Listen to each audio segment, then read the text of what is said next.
India has a secret diplomatic weapon that we don't talk about too much: cricket. India has used cricket to punish Pakistan, end South Africa's global isolation for apartheid, and boost its soft power in strategically vital nations. Here's how.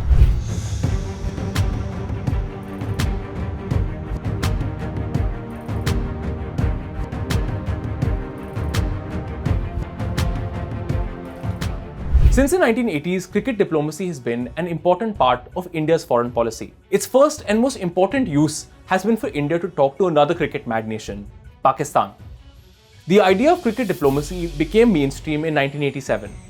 That was the year President Zia-ul-Haq of Pakistan visited India to watch a test match between the two countries. At the time, tensions between India and Pakistan were high. Under Prime Minister Rajiv Gandhi, India had launched Operation Brass Tacks, a major military exercise. And Pakistan feared that India was preparing to attack it and mobilized its troops. This led to an armed crisis and even threats of nuclear attack. Both sides needed to cool tensions, and cricket became a tool to do just that. Zia's visit to India for a cricket match in 1987 was an attempt to publicly ease tensions and distrust across both sides of the border. The idea of cricket diplomacy became famous and also became linked to Pakistan. It wasn't the first time that India had used cricket to talk to Pakistan. Back in 1977, Morarji Desai had defeated Indira Gandhi to become India's Prime Minister, while General Zia-ul-Haq had also taken charge of Pakistan. Both sides were keen to re-establish relations which had been in deep freeze since the 1971 India-Pakistan war. Once again, cricket was their chosen instrument for making that happen. After 17 years of playing no bilateral cricket, an Indian team toured Pakistan in 1978. After that, cricket diplomacy became particularly important for India's approach to Pakistan. India understood that cricket was a useful public diplomacy tool. When relations with Pakistan were improving, playing cricket with Pakistan created public goodwill on both sides of the border. Even as diplomats were talking peace, cricketing tours helped the public in both countries get behind the peace process and talk to each other. A key example of this was in 1999, when an Indian team toured Pakistan. This came right after the 1998 nuclear test by both countries. Prime Ministers Atal Bihari Vajpayee and Nawaz Sharif were keen to ease tensions. And so, even as Vajpayee visited Pakistan for the historic Lahore summit in February 1999, a Pakistani team toured India. The tour was seen as a massive public success, with crowds applauding the Pakistani players for their performances. And cricket was once again used to get the public behind the political peace process. And it continued to play this role throughout the 2000s as India and Pakistan held years of dialogue. But cricket has also been a tool for India to punish nations for behaviour it doesn't like. For example, again, Pakistan. After the 1965 and 1971 wars, India and Pakistan stopped playing bilateral cricket. Given the popularity and importance of cricket, it was a way of punishing the other side for its bad behaviour. India had also stopped bilateral cricket with Pakistan during the 1990s due to Pakistan's support for the insurgency in Kashmir. This happened again after the 1999 Kargil War and the 26/11 attacks in 2008.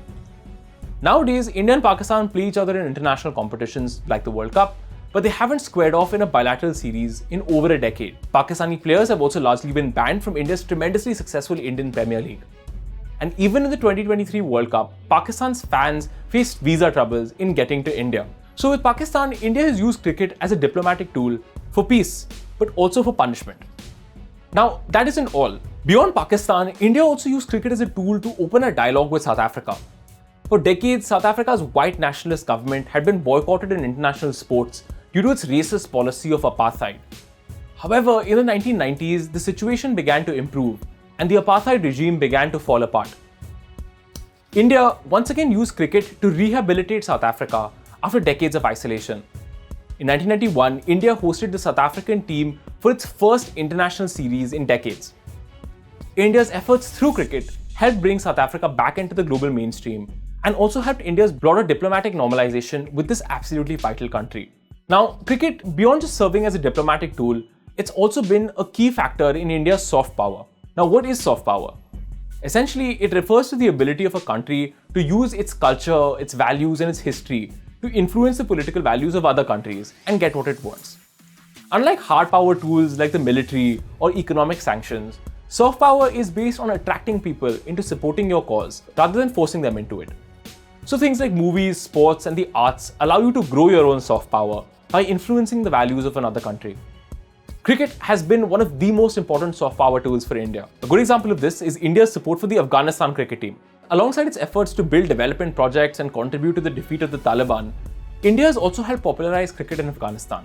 Indian players like Ajay Jadeja coached the Afghan national team, and India also provided home stadiums to the Afghan team, which couldn't host matches in their own conflict-ridden country.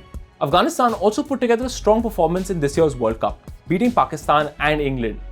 And cricket is now the most popular sport in Afghanistan. India's support for the Afghan team boosted soft power among the Afghan public.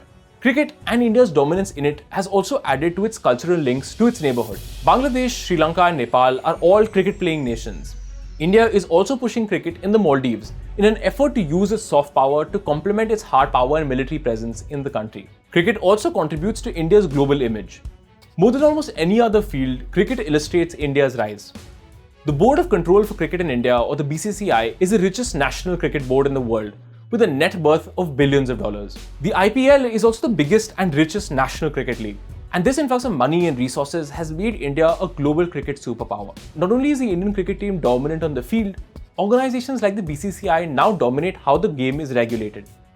At one level, this is great for India's image, since the country is now associated with wealth, power, and success. But at another, observers have pointed to the negative side of this dominance. India's dominance of the sport has led to increased scrutiny. Take, for example, the BCCI. Observers complain of the increasing politicization and nepotism in the organization. Answering those concerns will be important, since cricket, more than almost anything else, is tied into India's image and its soft power.